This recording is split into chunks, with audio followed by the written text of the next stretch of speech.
사도행전을 통해서 사도 바울이 하나님 앞에서 어떻게 살아가고 있는가, 어떻게 일하고 있는가 살펴보고 있습니다.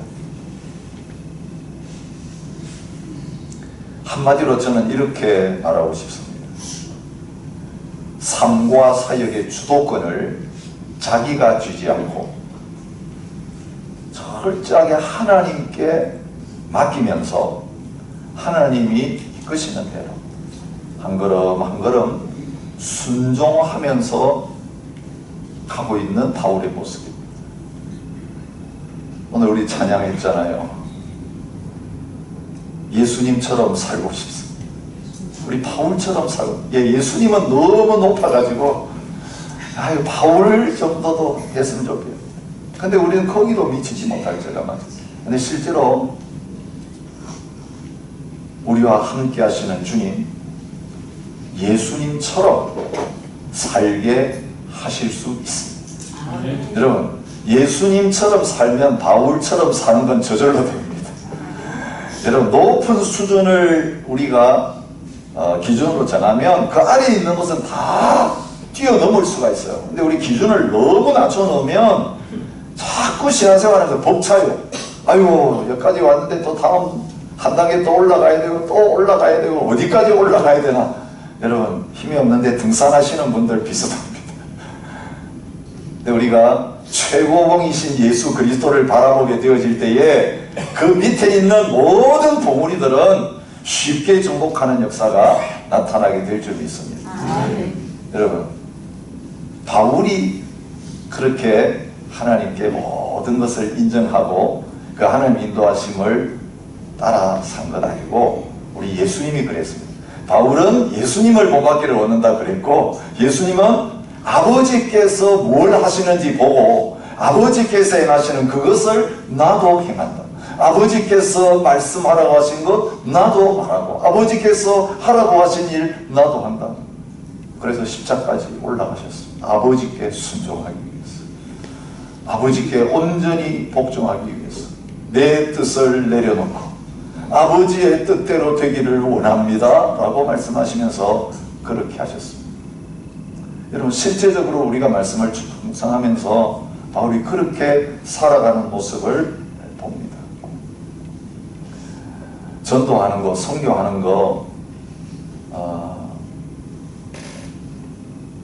닫힌 문을 열고 들어가 가지고 그 안에서 복음을 전하고 구원의 역사를 이루어내는 그런 작업입니다. 우리 지난 수요일날 빌립보에서 일어난 일들 우리 함께 묵상하면서 나누었습니다. 그냥 닫힌 문이 아니라 그 감옥문이 닫혀있고 그 안에는 수많은 영혼들이 마귀의 종로로 타면서 죽어가고 있는데 그 문을 열쇠로 따고 들어가가지고 그 안에 있는 모든 영혼들을 건져내는 작업. 그것이 저와 여러분들이 구원받고 나서 복음을 위해서 살아갈 때 해야 되는 일입니다. 그런데 지금 선교여행을 출발해서 그 모든 지역을 방문하면서 사실 한 번도 복음을 들어본 적이 없는 도시들이에요. 그러니 다 문이 닫혀있는 곳입니다. 그런데 그 닫힌 문을 열고 들어가서 사역을 하고 그러면서 많은 열매를 맺는 이런 일들을 하고 있습니다. 근데 바울이 자기가 가서 선교하면서 철저하게 하나님께서 문을 열어주셔서 내가 그 일을 하고 있다, 이렇게 고백하고 있는 것을 봅니다. 고린도전서 16장 8절 9절 말씀이에요. 내가 오순절까지 에베소에 머물려 함은 내게 광대하고 유효한 문이 열렸으나 대적하는 자가 많음이라, 그렇게 말하고 있는 것을 봅니다. 에베소에서 사역을 하면서 말합니다. 대적하는 사람들이 많이 있지만 지금 내가 에베소에 머물려고 하는 이유는 하나님께서 크고 효과적인 문을 열어주셨기 때문에 내가 여기 에베소에 들어와 가지고 이런 사역을 하고 있다라고 고백합니다. 고린도후서 2장 12절에는요. 내가 그리스도의 복음을 위하여 드로아의 이름에 주 안에서 문이 내게 열렸다. 그렇게 고백하고 있는 것을 봅니다. 드로아에 왔는데 하나님께서 문을 열어주셔서 복음을 전할 수 있는 기회를 갖게 되었다고 고백하는 겁니다. 그리고 골로새 교회 성도들에게 기도 부탁을 이렇게 합니다. 골로새서 4장 3절에 또한 우리를 위하여 기도하되 하나님이 전도할 문을 우리에게 열어주사 그리스도의 비밀을 말하게 하시기를 구하라. 내가 이 일 때문에 매임을 당하였다. 감옥 속에서도 기도하는 게 뭐냐면 하나님 지금 제가 갇혀 있습니다. 그런데 저희 앞에 전도할 문을 열어주십시오. 본인도 기도할 뿐만 아니라 편지를 써서 바깥에 있는 성도들에게도 문을 열어달라고 기도하라고 부탁하고 있는 거죠. 여러분, 감옥 문이 닫혔기 때문에 나갈 수가 없습니다. 나갈 수 없으니 전도할 수 없습니다. 전도의 기회도 없어졌습니다. 그런데 하나님께서 문을 열어주시면 복음을 전할 수 있게 될 것이라는 소망을 가지고 기도하고 있는 모습을 보게 됩니다. 그렇습니다. 바울에게만 그렇겠습니까? 우리에게도 역시 마찬가지로 하나님께서 모든 것의 주권을 가지시고 문을 열기도 하시고 문을 닫기도 하세요.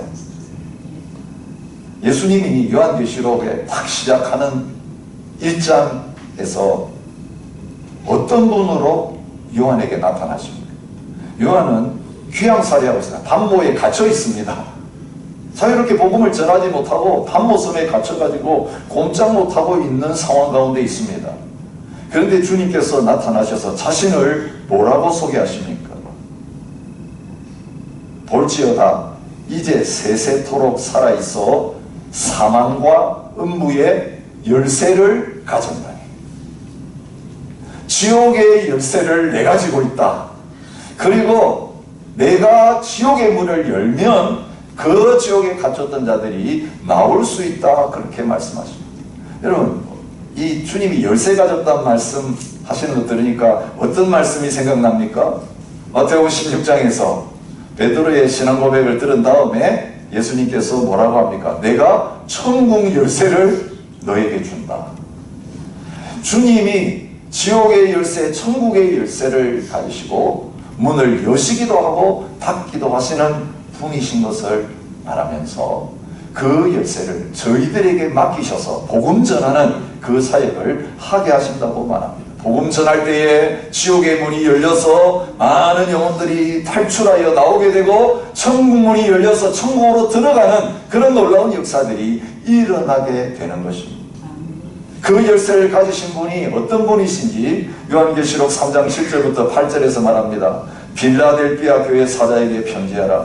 거룩하고 진실하사 다윗의 열쇠를 가지시니 예수님이십니다. 곧 열면 닫을 사람이 없고 닫으면 열 사람이 없는 그가 이르시되 볼지어다 내가 내 앞에 열린 문을 두었으되 능히 닫을 사람이 없으리라.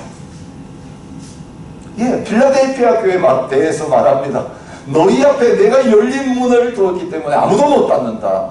왜냐하면 내가 열면 닫을 사람이 없고 내가 닫으면 열 사람이 없기 때문이라고 말합니다. 철저하게 열쇠는 주님이 쥐고 계시는 것을 보여주셨습니다. 그리고 그 열쇠를 쥐고 자기 앞서가시면서 문을 열기도 하시고 닫기도 하시는 그 주님을 따라하면서 살아가고 사역하고 있는 바울의 모습을 볼 수 있습니다. 근데 하나님이 일하시는 방법은 참 놀랍습니다. 우리가 하나님의 계획과 뜻을 잘 몰라요. 하나님 어디에 문을 열어놓으셨는지 잘 모를 때가 많잖아요. 그래서 환경을 따라 사람을 따라 내 생각을 따라서 갈 때가 많습니다. 연약한 우리들이 그렇습니다. 하나님의 계획, 하나님의 섭리와 하나님의 뜻이 다 있습니다. 우리 한 사람 한 사람 한 사람. 근데 우리가 그걸 정확하게 모릅니다. 하나님 말씀 안 해주시거든요. 그렇기 때문에 우리가 오해할 때가 있는 거죠. 잘못 판단할 때가 있는 거죠. 이게 하나님께서 주신 기회구나. 하나님께서 나에게 예비해 두신 문이구나 하면서 그 문을 열고 들어가려고 할 때가 있습니다. 근데 안 열립니다. 또 어떤 경우는 활짝 문을 열어주셨다고 생각하고 이 길이다 하고 이제 막 열심히 가는데 바로 내 앞에서 문이 꽝 닫히는 그런 순간이 있어요. 이게 뭐지? 여러분 인생 살면서 그런 거 참 많이 경험하죠. 순탄하게 지금 길을 걸어가고 있는데 막힌 것이 아무것도 없는데 탄탄대로를 가고 있는데 어느 한순간에 내 앞에서 문을 꽝 닫으시는 그런 시간들이 있죠. 여러분 열어주실 때는 다 좋아요. 그죠? 닫혀있다가 닫혀있다가 열리면 얼마나 좋아요. 그런데 어떤 것들이 꽝 닫히는 그 순간 오늘 우리들에게는 하나님의 뜻과 하나님의 계획에 대해서 다시 한번 생각하는 그런 기회가 될 수 있는 것입니다. 오늘 이 사도행전을 통해 하나님을 보여주시는 영적 원리가 있어요. 여러분 사도 바울 누가 보내셨습니까? 선교사로 누가 파송하셨습니까? 성령님이 주님이 하셨어요.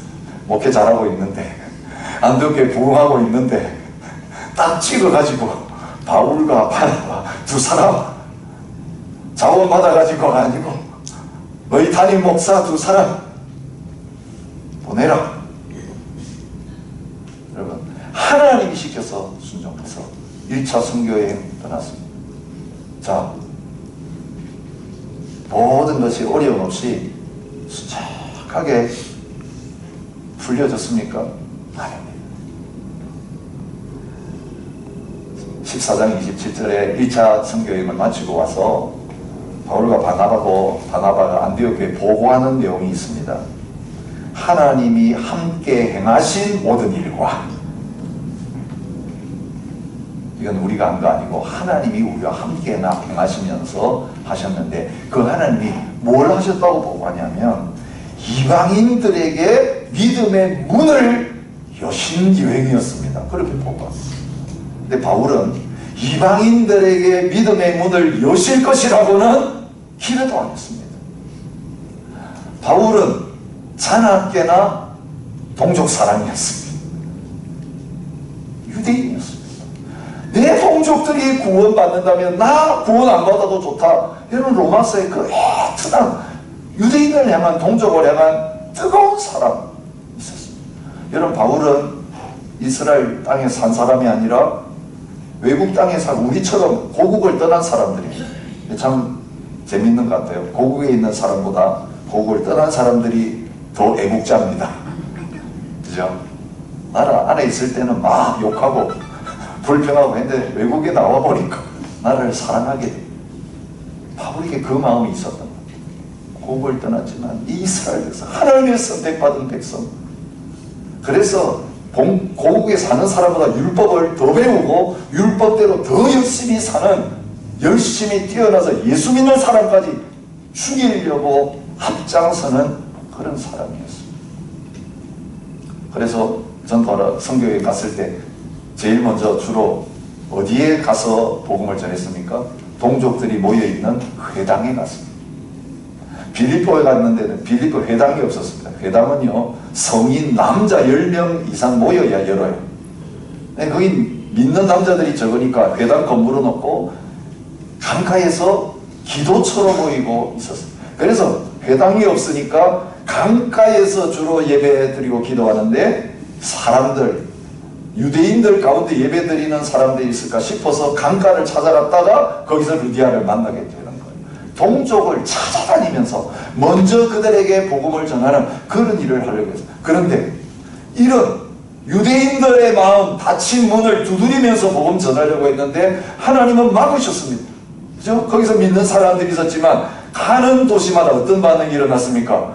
유대인들이 시기심이 가득해서 바울을 박해했습니다. 쫓아냈습니다. 그때 어떤 일이 일어납니까?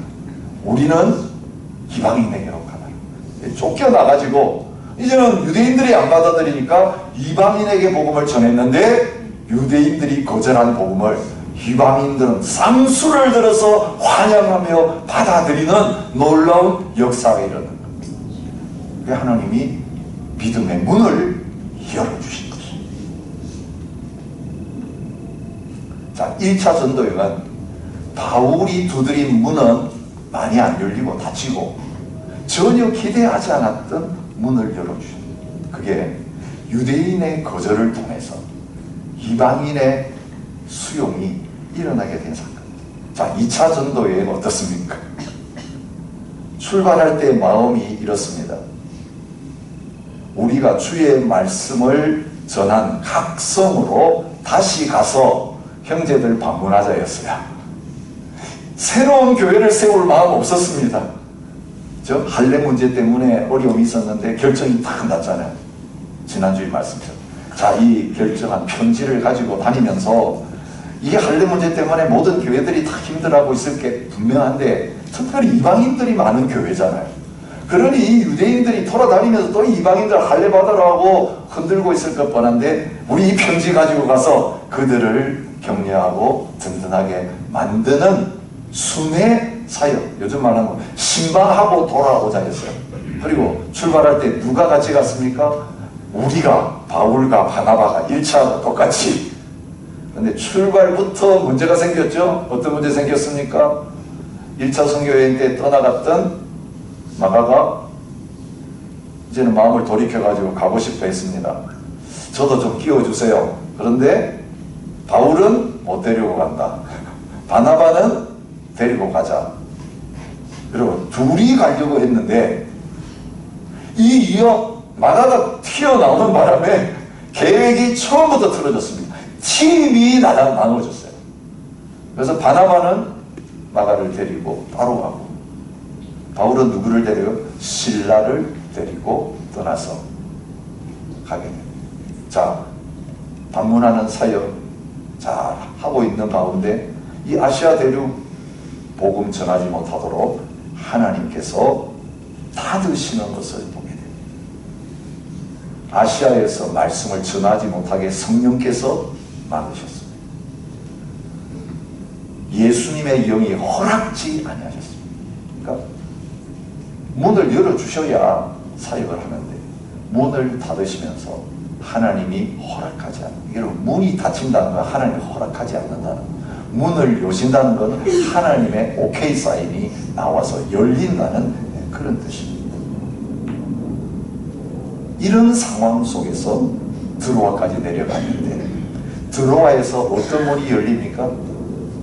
환상을 통해서 마게도니아 선교의 문을 하나님께서 열어주신 거죠. 마게도니아로 건너와서 우리를 도우라. 그 마게도니아 사람이 환상에 나타나서 도움을 요청하는 그것을 통해서 하나님께서 새로운 문을 여셔서 아시아 선교가 아니라 이제는 새로운 유럽 선교를 시작하게 하시는 것을 봅니다. 자, 거기 첫 성이 빌립보였습니다. 여러분, 루디아 가정도 구원받고 귀신 들린 요정도 구원받고 이제 문이 확확 열리고 있는데 갑자기 문이 쾅 닫혔습니다. 감옥 속에 집어넣고 이제는 더 이상 선교할 수 있는 기회가 열렸습니다. 닫혔습니다. 근데 어떻습니까? 놀랍습니다. 감옥 속에 집어넣어서 전도하지 못하게 막았는데 오히려 하나님께서 문을 여십니다. 감옥 문을 여시는데 우리 지난주에 수요일 생각했죠. 감옥 문이 열린 그게 중요한 게 아니라 간수의 집에 복음이 증거돼서 그 밤에 모든 집이 구원받는 새 문을 열어주시는 것을 여러분, 빌립보에서 떠나고 또 다른 도시로 가고 다른 도시로 가고 계속 움직이면서 어디까지 왔습니까? 고린도까지 왔습니다. 여러분, 이 고린도의 사이가 좀 특별합니다. 일반적으로 그렇습니다. 반대하고 쫓아내면 하나님 문을 닫으신 줄 알고 피해서 도망갑니다. 피하는 게 당연합니다. 그래서 새로운 지역으로 가서 문을 열고 또 사역을 시작했습니다. 빌립보에서 데살로니카에서 베레아, 베레아에서 아덴에서 고린도 이렇게 쭉 왔습니다. 근데 고린도에 왔더니 회당에서 복음 전하고 또 그들이 거절해서 이방인들에게 갔는데 그 유대인들의 반대가 심했습니다. 핍박 가운데 이제 고린도도 떠나야 되나? 그런 마음을 바울이 가질 법합니다. 여러분 기억하십시오. 하나님의 나라에 신앙생활의 삶에는요 공식과 법칙이 없습니다. 여러분 우리가 성경을 읽으면서 그런 식으로 연구할 때 이럴 때는 어떤 결과가 나타나고 어떻게 해야 되는가 다 조사해가지고 똑같은 원리를 찾아내려고 하는데 그렇지 않습니다. 하나님 똑같은 상황인데 다르게 인도하실 수 있습니다. 여러분 오해하지 마십시오. 어떤 사람은 이 상황 속에서 이런 답을 주시는데 똑같은 상황에 놓여 있는데 다른 사람에게는 다른 답을 주십니다.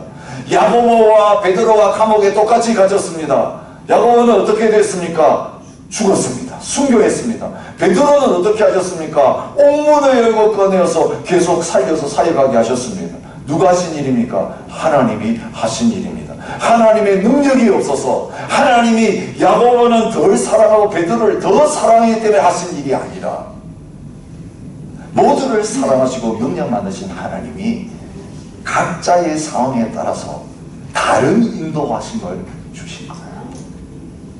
그래서 남들을 이렇게 인도하신다고 해서 나도 그렇게 인도하실 거라고 착각하지 마십시오.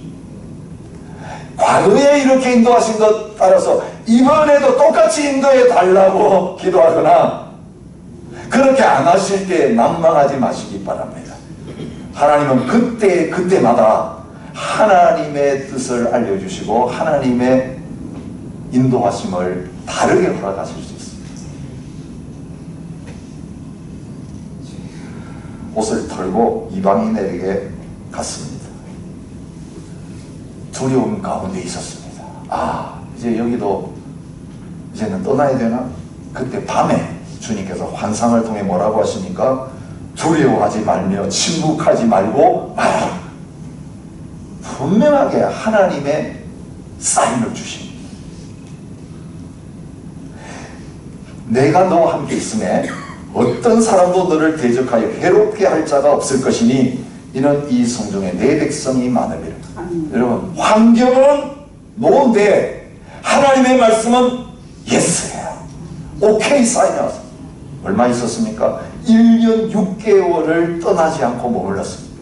여러분 머물러야 되느냐 떠나야 되는가를 하나님께서 어떻게 인도하신가에 전적으로 순종합니다.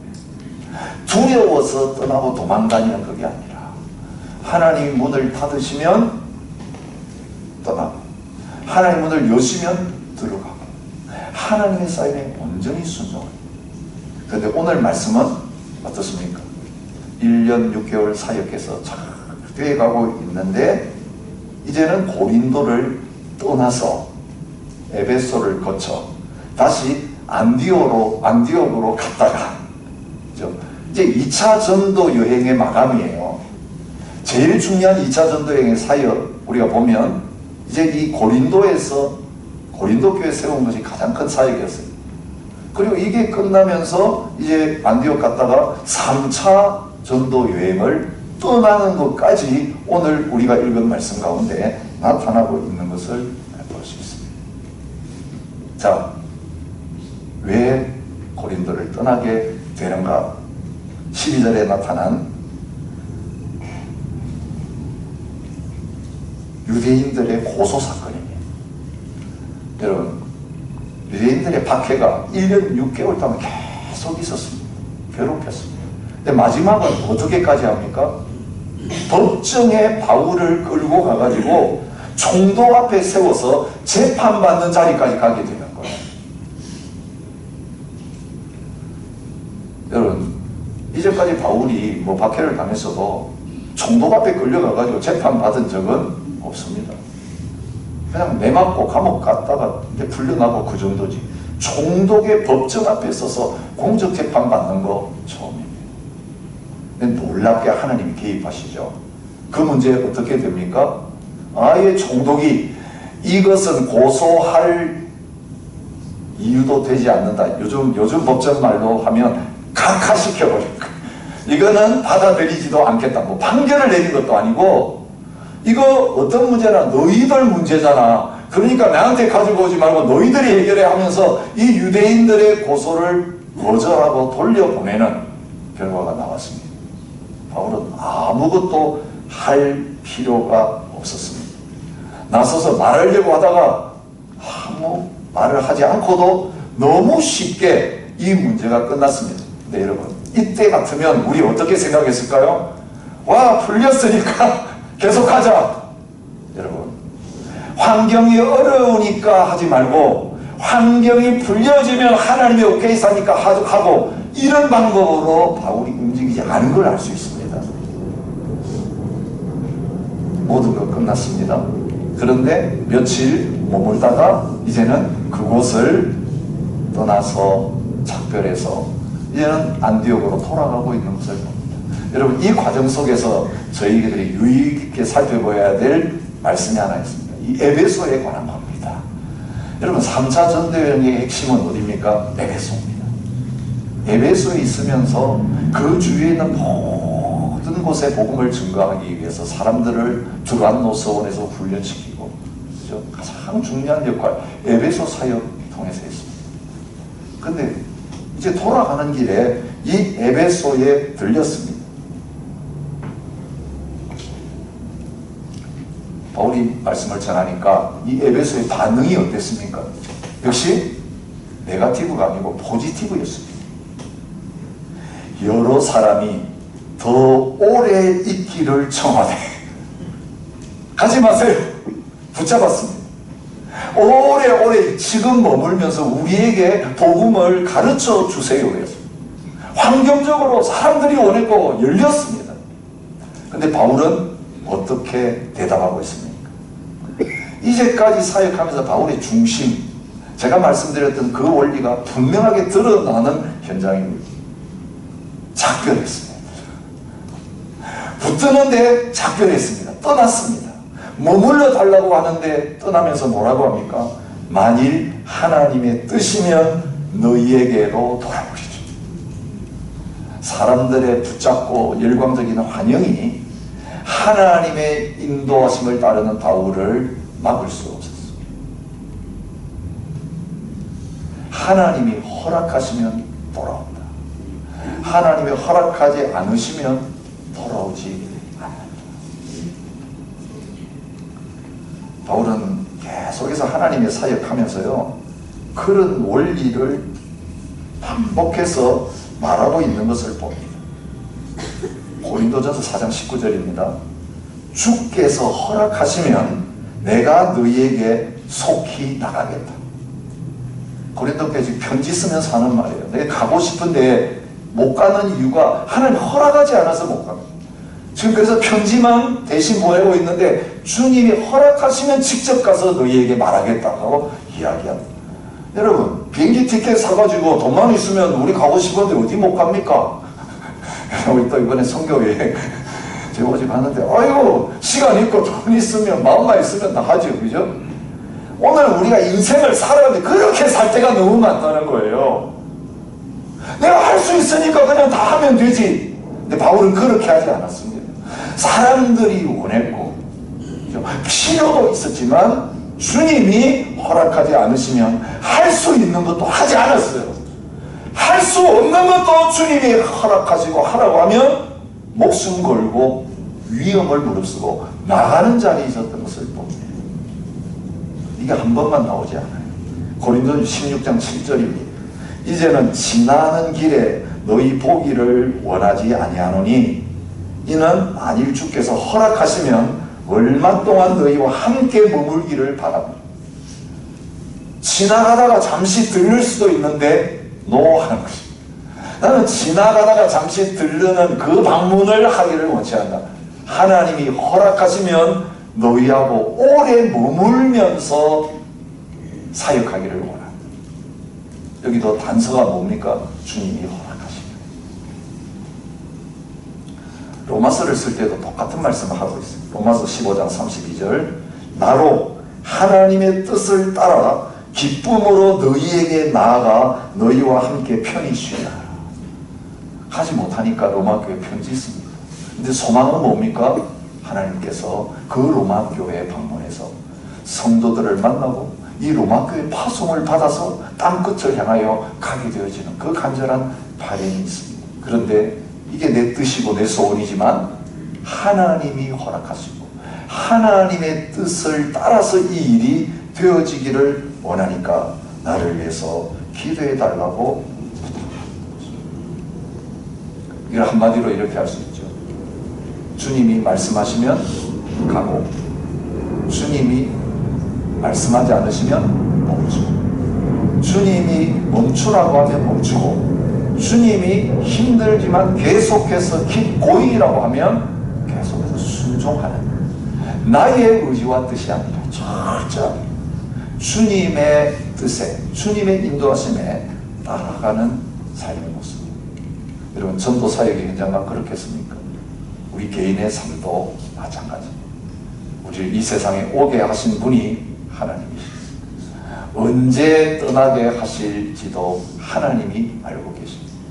여러분, 우리 크리스찬에게 있는 진짜 확신할 수 있는 문이 하나 있습니다.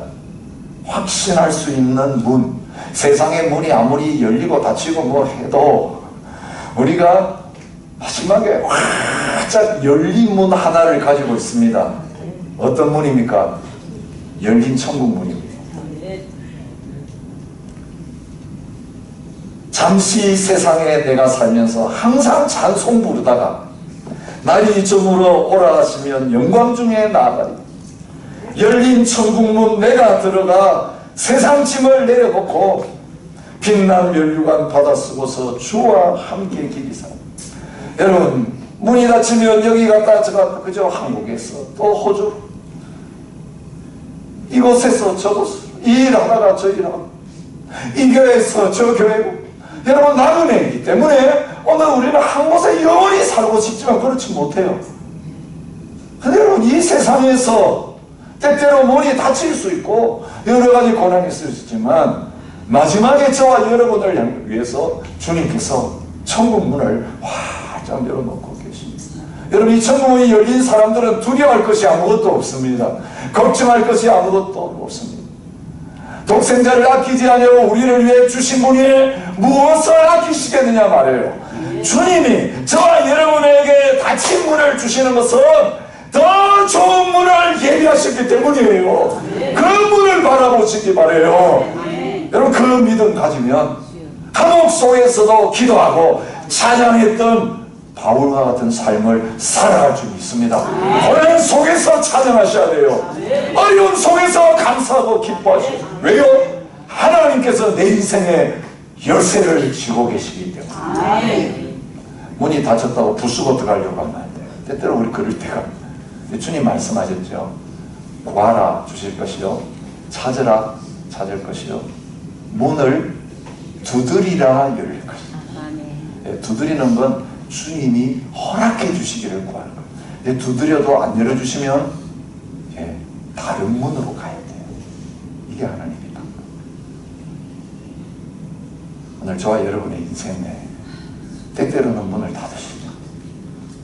근데 바울에게처럼 닫으신 문이 또 새로운 다른 문을 향해 나가도록 하면 하나님의 새로운 제2의 기회가 될 수 있어요.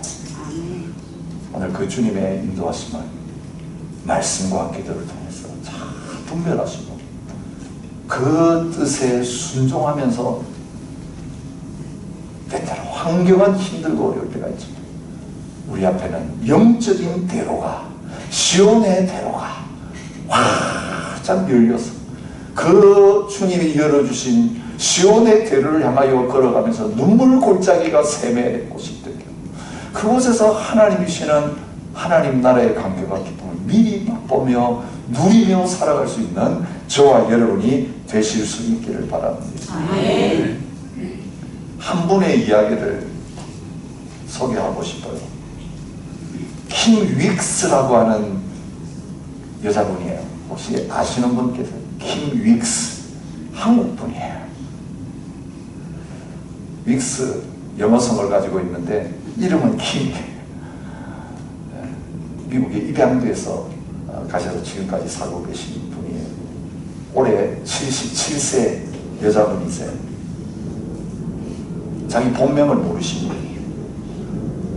한국에서 불교 가정에서 태어났는데 3살 때 6.25 전쟁이 터졌습니다. 온 가족들 함께 피난을 가다가 인민군의 폭격을 받았습니다. 포탄이 떨어질 때 아버지가 엎드려라고 하면서 딸둘이 있었는데 절대로 눈 뜨고 쳐다보지 말라고 그랬는데 그냥 궁금해가지고 엎드렸다가 눈을 떠서 쳐다봤는데 그 폭격의 성광에 눈이 실명을 하게 되었습니다. 시력을 잃었습니다. 처자 데리고 피난 가면서 아이는 눈을 다쳐서 시력을 잃고 먹을 것은 없고 좌절한 아버지가 달려오는 트럭 앞에 온 가족을 모아놓고 집단 자살을 하려고 했어요. 그런데 실패했습니다. 그거로 끝내지 않고요, 이 두 딸을 귀찮다고 강물에 던져 넣어버렸습니다. 동생은 떠내려갔고 죽었습니다. 눈먼 자기는 어머니가 노력해가지고 가까스로 목숨을 건졌습니다. 근데 집단 자살하려고 딸을 집어 강물에 던지는 이 남편을 보고 너무 좌절해 실망해가지고 어머니는 집을 떠나가 버렸습니다. 아버지도 대구에 있는 고아원에 그 딸을 집어넣고 떠났습니다. 거기서 복음을 들었습니다. 복음 성가를 배우면서 하나님이 나에게 음악의 재능을 주셨구나. 그걸 깨달았습니다. 홀트 양자의 주선으로 늦은 나이 10살 때 미국에 건너갔습니다. 독실한 크리스찬이자 홀트의 친구 부부에게 입양이 되었습니다. 자녀가 이미 4명이나 있었는데 기꺼이 그 눈먼 킴 윅스를 받아들였습니다. 노래를 잘했습니다. 학교 성적도 좋았습니다. 인디애나 대학을 졸업하고 박사학위 과정까지 마치고 장학생이 되어서 오스트리아 비엔나에서 유학까지 했습니다. 입양 2년 후인 12살 때 빌리 그레이엄 목사님이 인디애나 폴리스에 와서 집회를 했는데 그 집회에서 예수님을 만나고 영접했습니다. 16살 때 월드비전의 창설자인 밥 피어스의 설교를 듣고 내 삶을 하나님께 온전히 바쳐야 되겠다라고 결심하고는 복음 성가 가수로서 이제는 사역을 시작했습니다. 여러분, 빌리 그레이엄 목사님 집회할 때마다 이분이 가서 말씀 전하기 전에 간증을 짧게 하고 찬양을 하면서 전적으로 하나님 앞에 복음을 위해서 헌신한 그런 아름다운 삶을 살았습니다. 1974년에 할리우드에서 열린 집회에서 찬양을 했는데 빌리 그레이엄 목사님 그 찬양을 듣고 이렇게 말했다고 합니다. 내가 들어본 노래 중에 가장 아름다운 노래였습니다. 가는 곳곳마다 온 세계를 다니면서 찬양하며 살았습니다. 이분이 자기의 인생을 하나님이 어떻게 인도하시는가에 대해서 이런 간증을 남겼습니다. 사람들이 앞을 보지 못하는 나를 인도해 갈 때에 저 100m 앞에 장애물이 있습니다. 저 200m 앞에 무엇이 있습니다 라고 말하지 않습니다. 그들은 단지 바로 앞에 물 웅덩이가 있으니까 한 걸음 옆으로 떼라. 바로 앞에 계단이 있으니까 발을 조금 높이 올리라고 말해줍니다. 100m, 200m 앞에 무엇이 있어도 말해주어도 나에게는 아무 도움이 되지 않습니다. 내 앞에 한 걸음 앞에 무엇이 있는가만 알면 충분합니다. 한 걸음 한 걸음 어떻게 떼어 놓아야 될지 알려주면 나는 전적으로 그 말을 믿고 한 걸음 한 걸음 떼어 놓으면서 가려고 하는 목표 지점까지 가게 됩니다. 하나님이 내 인생을 인도하신 방법도 그것이었습니다. 시각장애자가 되었을 때 어떻게 살 것인지 암담했지만 하나님께서는 한 걸음 한 걸음 나의 인생의 다음 걸음을 떼어 놓을 자리를 준비해 놓으시고 인도해 주셨습니다. 그리고 지금까지 살아왔습니다. 그리고 가장 중요한 건 하나님이 나를 떠나지 않고 나와 함께 하셨다는 것입니다. 그 하나님 나의 가이드가 되시면, 그 하나님 나의 인도자가 되시면 나는 충분합니다. 그 하나님이 나는 앞을 보지 못하지만 모든 것을 미리 하시면서 나를 인도하고 계시고 나를 떠나지 아니하실 것입니다. 여러분, 그 킴 윌스의 하나님이 저와 여러분의 하나님이세요. 우리의 목자가 되시는 분이, 여호와는 나의 목자시니 내게 부족함이 없다는 다윗의 고백. 나의 평생에 하나님이 나와 함께 하시고 내가 이제 죽을 날이 가까운데 하나님과 함께하는 것이 내 소원이라고 감옥 속에서 고백했던 이 바울의 소원이 저와 여러분의 소원이 되실 수 있기를 바랍니다. 이 세상 잠시 지나갑니다. 금방입니다. 쉴만한 물가로도 인도하시지만 때때로 사망의 음침한 골짜기로 통과하게 하실 때도 있습니다. 원수의 눈앞에서 밥을 먹어야 되는 그런 자리에도 우리를 두실 때가 있어요. 그런데 중요한 것은 하나님께서 우리와 함께 하시면서 우리의 모든 길을 인도하시는 분이시라는 것입니다. 우리가 주님만 바라보기를, 주님이 어디로 가시는가 따라가면 됩니다. 주님 말씀하시면 가고, 주님 머물라고 하시면 힘들어도 머물고, 고난이 있어도 가라고 하면 순종의 길을, 십자가의 길, 좁은 길을 걸어가면서 날마다 주님과 함께하는 감격과 기쁨으로 찬양하며 살아가는 저와 여러분이 되시기를 바랍니다. 우리 믿음의 날 속에도 함께 하셨던 주님, 평탄한 가운데도 함께 하셨던 주님, 우리를 떠나지 아니하시고 우리를 내버려 두지 아니하신 주님, 지금까지 붙잡고 계셔서 감사합니다. 하나님, 환경을 바라보지 않게 하시고 사람을 바라보지 않게 하시고 나를 사랑하시는 주님만 바라보게 하여 주옵소서. 우리에게 허락하신 모든 것들 주님이 허락하셨기 때문인 줄 믿습니다. 합력하여 선을 이루시는 주님의 놀라운 계획이 있는 줄 믿습니다. 우리의 계획을 막으시는 것을 감사하고 하나님의 뜻이 내 생각과 달라도 허락하시니 감사합니다. 날마다 이 길을 걷는 자에게 평탄케 하시는, 형통케 하시는 은혜가 임하게 하여 주옵소서. 귀한 예물 드렸습니다. 복음 전거되는 곳마다 복음을 예언신한 우리 모든 선교사님들의 삶 속에 바울에게 허락하셨던 그 은혜를 허락하여 주옵소서. 이제는 우리 주 예수 그리스도의 은혜와 아버지 하나님의 놀라우신 사랑과 성령의 교통하심이 날마다 하나님의 인도하심을 따라 순종의 길을 걸어가기 원하는 모든 하나님의 백성들 위에, 몸된 교회 위에 이제로부터 영원히 함께 있을지어다. 아멘.